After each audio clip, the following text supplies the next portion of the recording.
Queridos amigos, estamos aqui para mais um podcast de comentários ao Código Penal, artigo por artigo.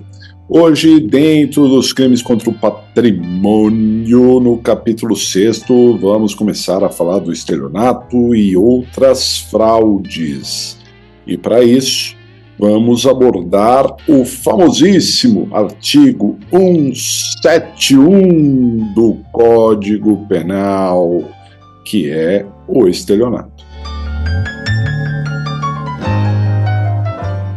Bom, pessoal, estelionato é a fraude, né? É pegar o patrimônio alheio ali usando de fraude, usando de artifício, ardil, qualquer meio fraudulento. Isso está no caput do artigo 171. E depois nós temos ainda, figuras equiparadas ao estelionato, espécies de estelionato que vem ali nos parágrafos, nos incisos, enfim, o artigo 171 é um artigo bastante rico. Bom, vamos à redação do artigo então. Estelionato, artigo 171. Obter para si ou para outro em vantagem ilícita, em prejuízo alheio, induzindo ou mantendo alguém em erro mediante artifício, ardil ou qualquer outro meio fraudulento. Pena reclusão de 1 a 5 anos e multa de R$500.000 a 10 contos de réis. Parágrafo 1º. Se o criminoso é primário e é de pequeno valor o prejuízo, o juiz pode aplicar a pena conforme disposto no artigo 155, parágrafo 2º. Parágrafo 2º. Nas mesmas penas incorre quem? Disposição de coisa alheia como própria. Vende, permuta, dá em pagamento, em locação, em garantia, coisa alheia como própria. Alienação ou oneração fraudulenta de coisa própria, inciso 2º. Vende, permuta, dá em pagamento ou em garantia coisa própria inalienável, gravada de ônus ou litigiosa, ou imóvel que prometeu vender a terceiro mediante pagamento em prestações, silenciando sobre qualquer dessas circunstâncias. Defraudação de penhor, inciso 3º. Defrauda mediante alienação não consentida pelo credor ou por outro modo a garantia pignoratícia quando tem a posse do objeto empenhado. Fraude na entrega de coisa, inciso 4º. Defrauda a substância, qualidade ou quantidade de coisa que deve entregar a alguém. Fraude para recebimento de indenização ou valor de seguro, inciso 5º. Destrói total ou parcialmente ou oculta coisa própria ou lesa o próprio corpo ou a saúde ou agrava as consequências da lesão ou doença com o intuito de haver indenização ou valor de seguro. Fraude no pagamento por meio de cheque, inciso 6º. Emite cheque sem suficiente provisão de fundos em poder do sacado ou lhe frustra o pagamento. Fraude eletrônica, parágrafo 2º-A.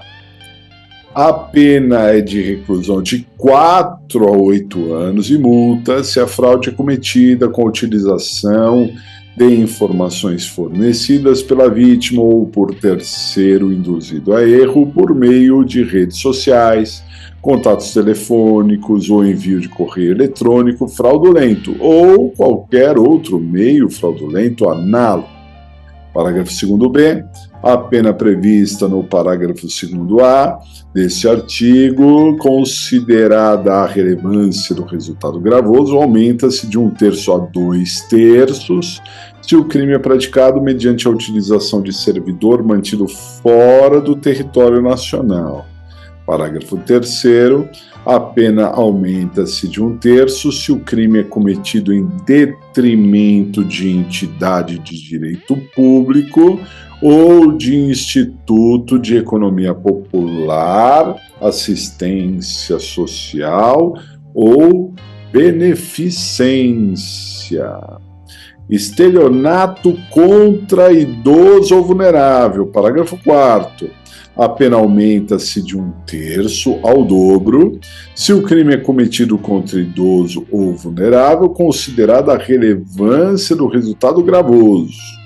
Parágrafo 5º. Somente se procede mediante representação, salvo se a vítima for, inciso 1º, administração pública direta ou indireta, inciso 2º, criança ou adolescente, inciso 3º, pessoa com deficiência mental, e inciso 4º, maior de 70 anos de idade ou incapaz. Artigo 171-A. Organizar, gerir, oferecer ou distribuir carteiras ou intermediar operações que envolvam ativos virtuais, valores mobiliários ou quaisquer ativos financeiros com o fim de obter vantagem ilícita em prejuízo alheio, induzindo ou mantendo alguém em erro mediante artifício ardil ou qualquer outro meio fraudulento. Pena, reclusão de 4 a 8 anos e multa. Muito bem, pessoal, um artigo bastante grande, né? Cheio de parágrafos, cheio de acréscimos, não é? Então vamos por partes. Primeiramente, o estelionato do caput é base para todas as variações de estelionato, né? Para a caracterização do estelionato, alguém tem uma vantagem, obtém uma vantagem ilícita, indevida, né? Ele obtém para alguém. Alguém tem prejuízo, a vítima tem um prejuízo, tá certo? Tem que ter o prejuízo alheio. Se o agente tem vantagem, mas a vítima não tem prejuízo, não tem estelionato. Se a vítima tem prejuízo e o agente não tem vantagem, não tem estelionato. E a forma de ter essa vantagem gerando prejuízo é a fraude, induzindo ou mantendo alguém em erro mediante o artifício, que seria ali um meio material para enganar, né? Tem gente, por exemplo, que se veste com a roupa da polícia, com a roupa do carteiro dos correios, para enganar e obter vantagem, né? Ardil, que seria ali uma lábia, a pessoa que engana, não é? Ali através de argumentos ou qualquer outro meio fraudulento de uma maneira geral. A pena de 1 a 5 anos, o que não é G-crime, mas possibilita a suspensão condicional do processo. Aí nós encontramos a figura do estelionato privilegiado, que é a mesma condição que nós já vimos aqui no furto, na apropriação indébita, né? Que o réu for primário e a coisa furtada, no caso do furto, ou ao benefício, aqui no caso do estelionato, for de pequena monta, entendida da doutrina por até um salário mínimo. Então, pode reduzir a pena de 1 a 2/3, receber, ao invés de reclusão, detenção, ou pagar apenas a multa. Bem, pessoal, no parágrafo 2º, nós temos as figuras equiparadas. São espécies de estelionato, mas mais específicos, né? Então, a pessoa que vende alguma coisa, a vítima acha que aquilo que a pessoa está vendendo, o sujeito é o dono da coisa. Não é, ele está vendendo uma coisa de terceiro como sendo próprio, uma fraude. Ou vendendo coisa própria, mas que não pode ser vendida, é inalienável, tem algum ônus ali, ou que já prometeu um imóvel, prometeu vender a um terceiro, também é fraude. Defraudação de penhor. Penhor é uma garantia, né, um pignoratícia, mas a pessoa, de alguma forma, ela aliena esse bem que deixou em penhor, né, porque tinha posse daquilo, é uma fraude.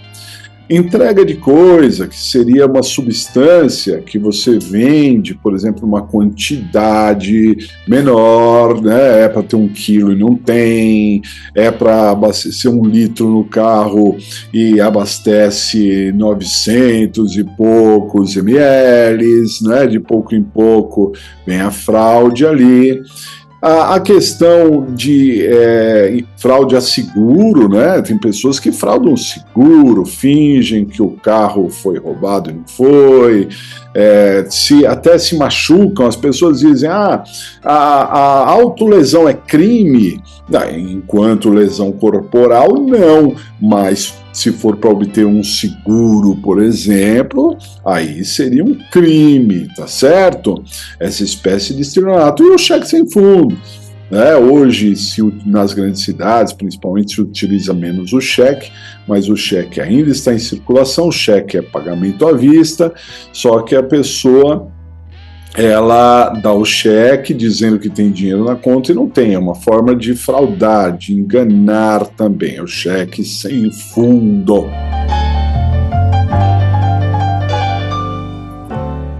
Bom, pessoal, aí a Lei 14.155, lá de 2021, promoveu mudanças interessantes aqui no artigo 171, criando o parágrafo 2º-A, parágrafo 2º-B, o parágrafo 4º, não é? O que é isso? Fraude eletrônica, né, pessoal? Uma modernização aí.